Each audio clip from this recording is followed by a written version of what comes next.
The dust of Khorasan swirled violently in the scorching wind, and the earth was stained with tiny spots of blood.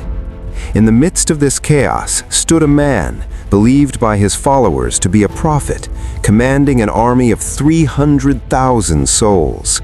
His eyes burned with pride, his hands gripped with authority, and every step he took carried the weight of destiny.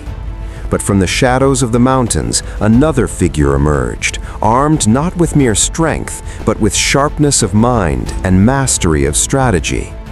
The air erupted with cries, the thunder of Allahu Akbar, and the clash of spears. Every heartbeat carried a question. Would this self-proclaimed prophet claim victory, or would the sword of the Abbasid Caliphate shatter his dreams into dust? That moment shook Khorasan to its very foundations and carved a chaos into history that centuries would remember. These were the days when Abu Ja'far Mansur ruled from Baghdad, the Abbasid throne looming over a vast empire, strong yet restless. Yet across the desolate plains of Khorasan, where sand, blood, and conspiracy merged into one, a name rose that would later become one of the Caliphate's most feared threats, Ustad Sis Khurasani. Once an obscure figure, he had claimed prophethood, setting the land ablaze. From Herat to Margis and Sijistan, his words spread like wildfire. The oppressed and the poor found in him a spark of hope, a promise of salvation. In mere years, his following swelled to 300,000, not mere devotees of a preacher, but citizens of a rising power. And Ustad Sis knew it. He was no longer just a claimant. He began to dream of rule. He seized key regions of Khorasan. Cities minted coins in his name, and villages feared even to breathe without his command. When news of his conquests reached Marv, the Abbasid governor, Ajtham, was shaken. He understood that if this rebellion was not stopped, it could engulf the entire Eastern Islamic world. He raised a massive army and marched against Ustad Sis, only to find that the battle became an apocalypse for his forces. Ustad Sis's followers were not mere soldiers. They saw him as a prophet, and dying for him was the gateway to paradise. Ajtham's army was shattered, and he himself fell on the battlefield, leaving a dark mark upon history. News of this disaster reached Baghdad, and the Caliphate trembled. Mansur sent wave after wave of generals, but the outcome remained the same: defeat and humiliation. Ustad Sis was no longer a rebel. He was an open challenge to the Caliphate itself.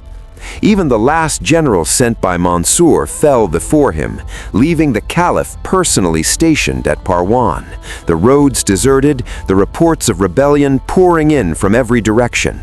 For the first time, Mansur sensed that the very pillars of his empire were shaking. Then he called upon Khazim bin Khazim, a general who had never known defeat, granting him full authority to crush Ustad Sis's uprising. 40,000 elite soldiers were placed under his command, accompanied by master strategists Bakar bin Muslim Akili, Hashim bin Shabah, Nahar bin Hassin, and Khazim himself at the center, where no failure could be allowed. Khazim did not rush to attack. He made strategy his weapon, digging trenches, constructing fortifications, and connecting them with secret tunnels, as if an army lurked beneath the very earth.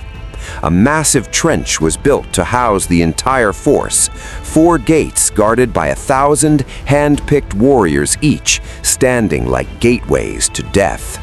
Ustad Sis approached with his army, armed with swords and picks, ready to fight and fill the trenches. They struck first at the gate defended by Bakar bin Muslim. Blood spilled, morale faltered, and the battlefield trembled under the weight of battle cries and the clashing of steel.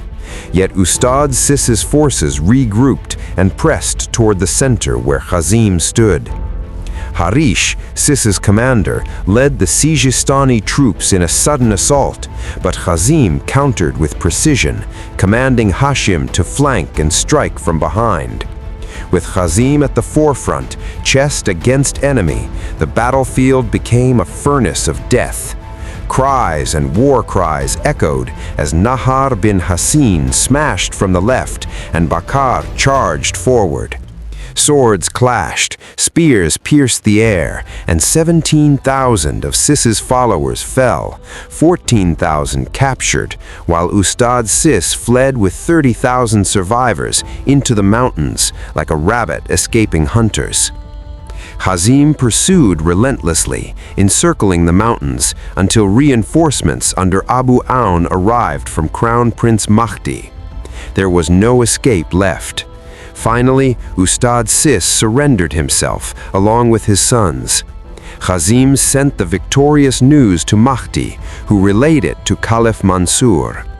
Khorasan's greatest upheaval had been crushed, history had turned a grim page, and Mahdi, in time, would father Harun al-Rashid.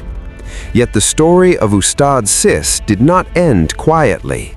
Though executed in secret, his blood would later intertwine with the caliphate itself, his son becoming the man who would assassinate Vizier Fazl bin Suhail. The rebellion that once shook the Abbasid Caliphate had been silenced, but history's door remained ajar, and beyond Khorasan, another shadow was rising, a mind more dangerous than any sword, ready to conquer hearts and shake empires silently. A new conspiracy, a new rebellion, and a new war awaited. History was far from over. This was merely another door opening.